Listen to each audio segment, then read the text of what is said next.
बिस्मिल्लाहिर्रहमानिर्रहीम, अस्सलाम वालेकुम रहमतुल्लाहि व बरकातहू। आइए मुसन्निफ़ और हम डिस्कस कर रहे हैं फंक्शनल एनालिसिस के कोर्स के बारे में। लास्ट लेक्चर में हमने वेक्टर स्पेस को डिस्कस किया था और उससे पहले हमने फील्ड के बारे में डिस्कस किया था। आज के वीडियो लेक्चर में हमने वेक्टर स्पेस की एग्जांपल को डिस्कस करना है। तो एग्जांपल को डिस्कस करने से पहले हम फील्ड और वेक्टर स्पेस की डेफिनेशन को एक सेकंड के लिए रिवाइज कर लेते हैं। सबसे पहले फील्ड क्या होता है? देखिए, फील्ड एक नॉन एम्प्टी सेट होता है जिसके अंदर 3 कंडीशंस होल्ड करती हैं, या दूसरे अल्फाज में 11 कंडीशंस होल्ड करती हैं। एक नॉन एम्प्टी सेट F को हम फील्ड बोलते हैं अगर उसमें 3 कंडीशंस हों। कौन कौन सी 3 कंडीशन? पहली कंडीशन कि वो non empty set F addition के लिहाज से अबिलियन ग्रुप हो, एडिशन के लिहाज से अबिलियन ग्रुप होना चाहिए। दूसरी कंडीशन कौन सी है? वो नॉन एम्प्टी सेट मल्टीप्लिकेशन के लिहाज से भी अबिलियन ग्रुप होना चाहिए। तीसरी कंडीशन कौन सी है? कि उसके अंदर, उस नॉन एम्प्टी सेट के अंदर डिस्ट्रीब्यूटिव लॉ होल्ड करना चाहिए। अगर एक सेट में ये 3 कंडीशंस होल्ड कर जाएं उस सेट का नाम रखते हैं फील्ड। अब इन 3 कंडीशन के अंदर मजीद कंडीशन कौन सी है? F एडिशन के लिहाज से अबिलियन ग्रुप, अबिलियन में 5 बातें होती हैं, तो 5 ये हो गई। मल्टीप्लिकेशन के लिहाज से भी अबिलियन ग्रुप होना चाहिए, 5 इसमें होगी, टोटल 10 बन गए। और एक डिस्ट्रीब्यूटिव लॉ, तो ये 11 प्रॉपर्टीज। ओपन करें तो हम बोलते हैं एक फील्ड के अंदर 11 प्रॉपर्टीज होल्ड करनी चाहिए। क्लोज करें तो हम बोलते हैं एक नॉन एम्प्टी सेट फील्ड कहलाता है अगर उसमें 3 कंडीशंस होल्ड करें। एडिशन के लिहाज से अबिलियन ग्रुप हो, मल्टीप्लिकेशन के लिहाज से अबिलियन ग्रुप हो, डिस्ट्रीब्यूटिव लॉ भी उसके अंदर होल्ड करना चाहिए। अब आते हैं वेक्टर स्पेस की तरफ। वेक्टर स्पेस क्या होता है?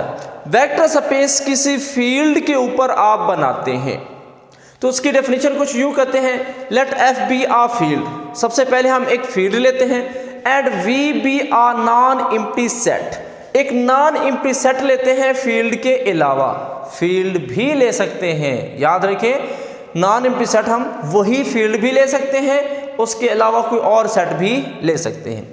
तो लेट F हमारे पास एक फील्ड है, V एक नॉन एम्प्टी सेट है। तो वो जो नॉन एम्प्टी सेट हमने V लिया हुआ है वो non empty set vector space कहलाएगा। शर्त क्या है, कंडीशन क्या है? वो non empty set vector space कहलाएगा अगर उसके अंदर ये 6 प्रॉपर्टीज होल्ड कर जाए। कौन सी 6 प्रॉपर्टीज? पहली कि वो नॉन एम्प्टी सेट एडिशन के लिहाज से अबिलियन ग्रुप होना चाहिए, यानी वो नॉन एम्प्टी सेट एडिशन के लिहाज से 5 बातें पूरी करे। कौन सी? Closure law, associative law, commutative law, उसके बाद आइडेंटिटी प्रॉपर्टी और आखिर पे inverse property. Non empty set addition के लिहाज से अबिलियन ग्रुप होनी चाहिए।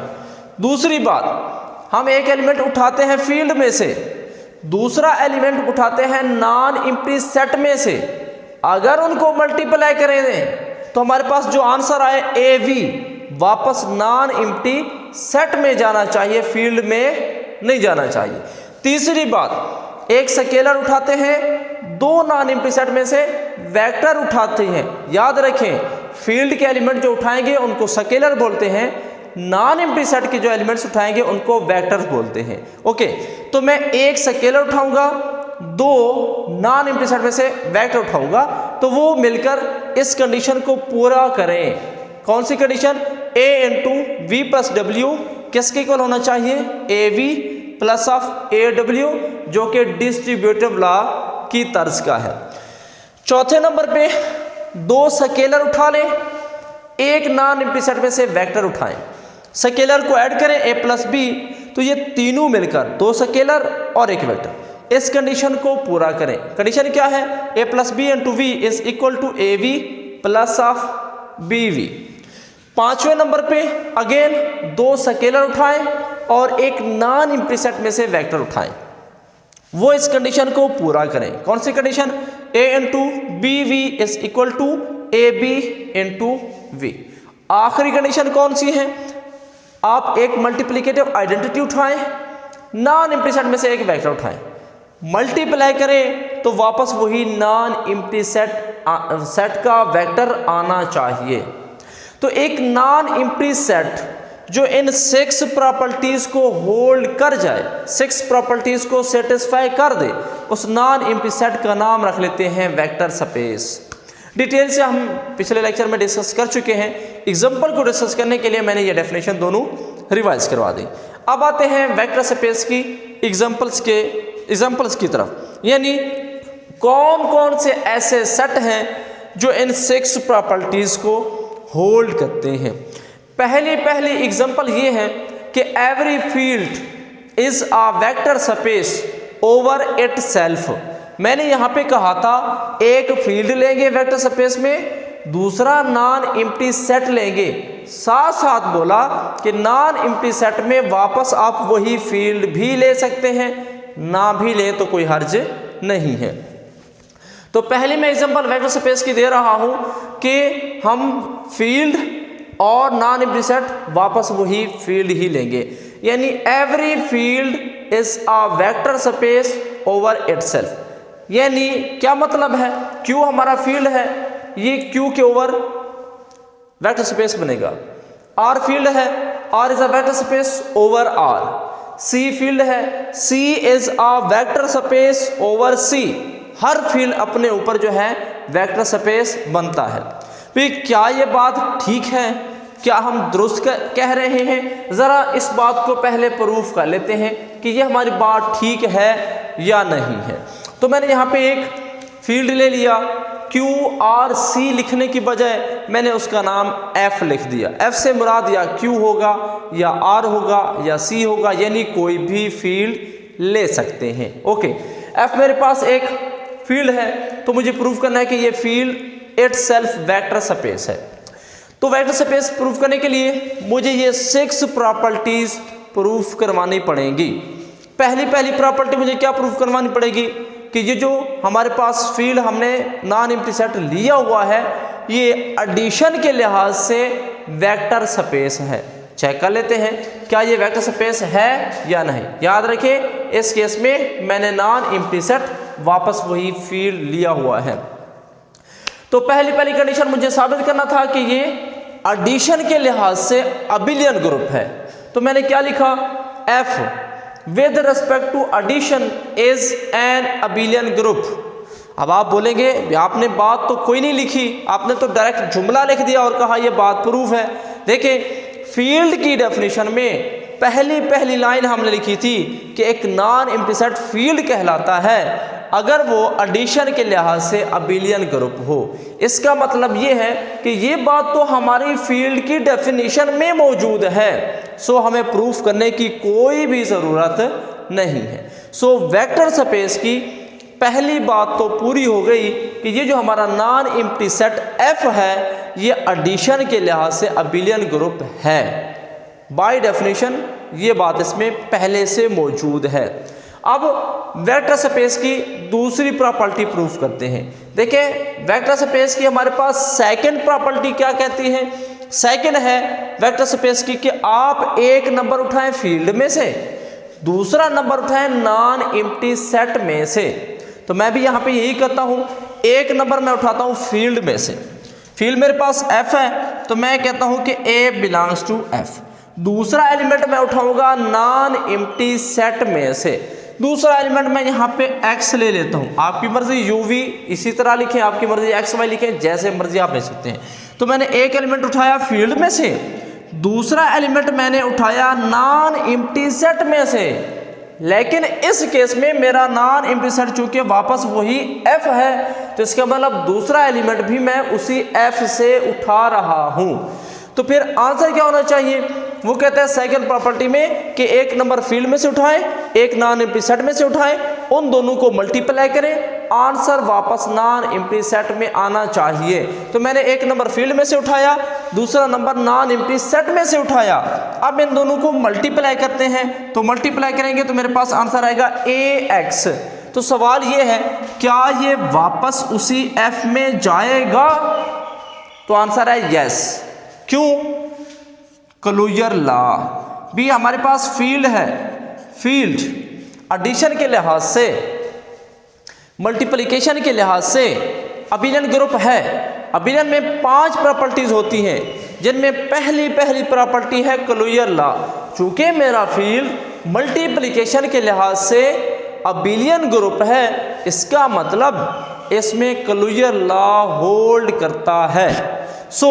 मैंने एक नंबर फील्ड में से उठाया, दूसरा नंबर भी उसी नॉन एम्प्टी सेट फील्ड में से उठाया, इनको मल्टीप्लाई करूंगा तो आंसर वापस उसी सेट फील्ड में जाएगा क्लोजर लॉ के मुताबिक। फील्ड में क्लोजर लॉ होल्ड करता है। अगर मैं यहाँ पे सेट चेंज करता, नॉन एम्प्टी सेट कोई और लेता, फिर मुझे नहीं पता कि वो वापस आंसर जाएगा या नहीं, मुझे चेक करना पड़ता। अब मैं प्रॉपर्टी से हेल्प ले रहा हूँ। अब चेक करते हैं तीसरी प्रॉपर्टी इसमें होल्ड करती है या नहीं। तीसरी प्रॉपर्टी भी क्या कहती है, देखिए तीसरी प्रॉपर्टी हमें ये कहती है कि a into we plus of डब्ल्यू, एक स्केलर उठाएं, दो नॉन एम्प्टी सेट में से वेक्टर उठाएं, तो वो इस बात को पूरा करना चाहिए। a into we plus W equal to A V plus of A W. मैं भी यही काम करता हूँ, एक स्केलर उठाता हूँ। देखिए मैं यहाँ पे एक स्केलर ले लेता हूँ। स्केलर कहाँ से लिया जाएगा, फील्ड में से। Let a belongs to F, ये मैंने लिया एक स्केलर। दो मुझे वेक्टर उठाने हैं नॉन एम्प्टी सेट में से, ये मैंने दो नॉन एम्प्टी सेट में से वेक्टर उठा लिए। इस केस में नॉन एम्प्टी सेट वापस वही फील्ड ही है। तो मैंने एक फील्ड में से एलिमेंट उठाया, दो नॉन एम्प्टी सेट में से नंबर उठाए। अब इनको मैं क्या करता हूँ, चेक करता हूँ property a into x plus of Y B किसके इक्वल होगा, मल्टीप्लाई करें तो ये आएगा A x plus of A Y. तो बस ये रिजल्ट भी हमारा होल्ड करता है। सवाल है कैसे, हमने तो कोई भी प्रूव नहीं किया। आंसर ये है कि ये हमारे पास कौन सा लॉ है, हमने ए एक्स वाई सारे के सारे नंबर उठाए हैं फील्ड में। फील्ड में हमारे पास डिस्ट्रीब्यूटिव लॉ होल्ड करता है। लास्ट प्रॉपर्टी फील्ड की हमारी यही है कि इसके अंदर डिस्ट्रीब्यूटिव लॉ होल्ड करेगा, यानी a इंटू बी प्लस सी के इसके इक्वल होगा ए बी प्लस ऑफ ए सी। सो इसके अंदर चूंकि डिस्ट्रीब्यूटिव लॉ होल्ड करता है, सो मुझे चेक करने की ज़रूरत नहीं है। इस वजह से मैंने लिखा कि a into x plus y वापस a x plus a y के इक्वल होगा। ये हो गई तीन प्रॉपर्टीज़। चौथी प्रॉपर्टीज देखें, जितनी भी प्रॉपर्टीज़ हैं आप डिस्ट्रीब्यूटिव लॉ की मदद से इनको प्रूफ कर सकते हैं। चूँकि आप फील्ड के एलिमेंट उठा रहे हैं तो फील्ड में तो ये मसला ही नहीं है, उसके अंदर डिस्ट्रीब्यूटिव लॉ होल्ड करता है। जब आप ये सेट चेंज करेंगे, एक फील्ड दूसरा कोई और सेट लेंगे, फिर आपको वेरीफाई करना पड़ेगा। अगली एग्जाम्पल्स में हम देखेंगे। चौथी प्रॉपर्टी हमारे पास क्या है, चौथी प्रॉपर्टी में हमें दो स्केलर लेने हैं और एक हमें वेक्टर का एलिमेंट लेना है। तो मैं यहाँ पे दो स्केलर ले लेता हूँ, एक का नाम मैं रख लेता हूँ a और दूसरे का मैं नाम रख लेता हूँ b। ये मैंने ले लिए दो स्केलर और एक मुझे वेक्टर उठाना है, मैं यहाँ पे x ले लेता हूँ, वेक्टर्स f का एक एलिमेंट्स। सो अब चेक करता हूँ रिजल्ट क्या है कि आप पहले स्केलर्स को आपस में ऐड करें, बाद में वेक्टर से मल्टीप्लाई करें तो क्या आएगा मेरे पास, A x plus of B X. B क्या दलील है कि आपने ब्रैकेट को ख़त्म करके ए को एक्स के साथ बी को एक्स के साथ मल्टीप्लाई कर दिया। भी मेरे पास दलील है by distributive law. By distributive law ये सेट है हमारा फील्ड में डिस्ट्रीब्यूटिव लॉ चूँकि होल्ड करता है, सो डिस्ट्रीब्यूटिव लॉ के मुताबिक मैं ऐसा लिख सकता हूँ। 4 प्रॉपर्टीज हमारी पूरी हो गई। बात करते हैं 5 प्रॉपर्टी की। 5th प्रॉपर्टी मेरी क्या कहती है, 5th प्रॉपर्टी कहती है कि दो स्केलर लें, एक वेक्टर का एलिमेंट उठाएं, नॉन एम्प्टी सेट में से एलिमेंट उठाएं, उस पे एसोसिएटिव लॉ चेक करें। तो मैं भी यही काम करूंगा, दो स्केलर ले लेता हूं। लेट मैं यहाँ पे एक a लेता हूं, दूसरा b फील्ड में से, और एक वेक्टर उठाता हूं किस में से, नॉन एम्प्टी सेट f में से। अब इस पे एसोसिएटिव लॉ चेक करते हैं तो a into b of x किसके इक्वल होगा, a b of x। B ये मैंने कैसे ब्रैकेट चेंज कर दी, क्या मेरे पास दलील है बाय एसोसिएटिव लॉ, कौन सा, किसका associative law, associative law of field. भी हम चूंकि एलिमेंट फील्ड से सारे ही उठा रहे हैं तो फील्ड के अंदर 11 प्रॉपर्टीज होल्ड करती हैं। उनमें एक प्रॉपर्टी ये भी है कि उसके अंदर एसोसिएटिव लॉ होल्ड करेगा। सारे नंबर चूंकि फील्ड के उठा रहे हैं तो हमें चेक करने की ज़रूरत ही नहीं है। आखिरी प्रॉपर्टी आ जाती है वेक्टर स्पेस की। आखिरी प्रॉपर्टी ये है कि एक आप आइडेंटिटी उठाएं, दूसरा नॉन एम्प्टी सेट का कोई ना कोई नंबर उठाएं। तो मैं एक तो 1 ले लेता हूं, दूसरा मैं यहाँ पे x ले रहा हूं नॉन एम्प्टी सेट में से, मल्टीप्लाई करें इन दोनों को, 1.x वापस मेरे पास क्या आएगा x। बी केस रूल के तहत आपने ये जवाब लिखा। मल्टीप्लिकेटिव आइडेंटिटी प्रॉपर्टी फील्ड के अंदर होल्ड करती है। मल्टीप्लिकेटिव आइडेंटिटी प्रॉपर्टी ये कहती है 1 को किसी से भी आप मल्टीप्लाई करें, आंसर कभी भी चेंज नहीं होगा। सो 1.x वापस किसके इक्वल आ गया x के। सो हमारी वेक्टर स्पेस की जो 6 प्रॉपर्टीज थी वो पूरी हो गई।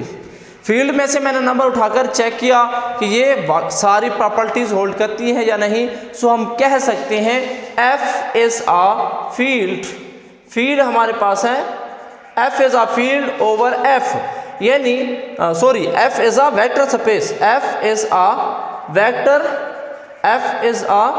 Vector space over f। तो ये हमारा जो रिजल्ट प्रूफ करना था कि हर फील्ड अपने इट सेल्फ अपने ऊपर वेक्टर स्पेस बनता है, तो ये रिजल्ट हमारा प्रूफ हो गया। देखिए अगर आपको कोई कहता है कि प्रूफ करें Q is a vector space over Q, आपने क्या करना है, सिर्फ F की जगह पे Q लिखते जाना है। अगर कोई आपसे कहता है कि प्रूफ करें R is a vector space over R, आपने F की जगह पे R लिखते जाना है इस आंसर के अंदर।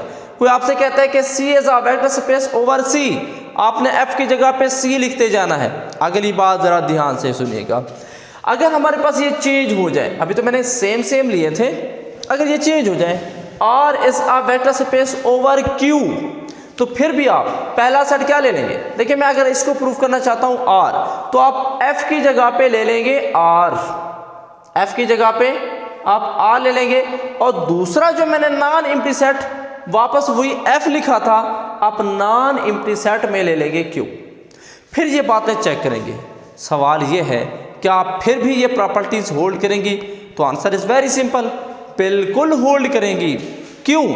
क्योंकि ये भी फील्ड है, ये भी फील्ड है, यानी रियल भी फील्ड है, रेशनल भी फील्ड है। तो रियल और रेशनल में जितने भी नंबर होते हैं सारे के सारे स्केलर्स होते हैं। स्केलर्स में डिस्ट्रीब्यूटिव लॉ होल्ड करते हैं, एसोसिएटिव लॉ भी होल्ड करता है। तो इन बातों को अगर आप गौर से देखें या वेक्टर स्पेस की प्रॉपर्टीज को गौर से देखें, तो इसमें आपको क्या नजर आता है। पहली प्रॉपर्टी तो अबिलियन ग्रुप वाली, और आगे जितनी भी बातें लिखी हुई हैं वो सारी की सारी डिस्ट्रीब्यूटिव लॉ हैं। सो अगर मेरे पास स्केलर हैं तो स्केलर में तो डिस्ट्रीब्यूटिव लॉ होल्ड करता है। कोई भी मैं फील्ड उठा लूँ, चाहे रेशनल, चाहे रियल, चाहे कॉम्प्लेक्स, तो इन पे स्केलर्स पे डिस्ट्रीब्यूटिव लॉ होल्ड करता है। सो आप डायरेक्टली यहाँ पे लिखते जाएंगे, आगे वजाहत करते जाएंगे। चूँकि हमारे पास ये रेशनल है, इस वजह से रेशनल पे एसोसिएटिव लॉ होल्ड करता है। सो हम ये लिख सकते हैं, चूँकि ये हमारे पास रेशनल है, रेशनल पे डिस्ट्रीब्यूटिव लॉ होल्ड करता है, सो ये प्रॉपर्टी भी होल्ड करेगी। इसी तरीके से आप इन सब को प्रूफ कर सकते हैं। अगर क्लियर ना हो तो आप कमेंट बॉक्स में टेक्स्ट कीजिएगा, फिर मैं इंशाल्लाह इनके प्रूफ आपको शेयर भी कर दूंगा। अदरवाइज़ इसी तरीके से आप लिखते जाइएगा। उम्मीद करता हूँ कि ये पहली एग्जाम्पल आपको क्लियर हो चुकी होगी। नेक्स्ट लेक्चर में हम थोड़ा इससे चेंज एग्जाम्पल लेंगे, फील्ड और लेंगे, सेट और लेंगे, और चेक करेंगे कि ये वेक्टर स्पेस है या नहीं। थैंक यू, अल्लाह हाफिज़।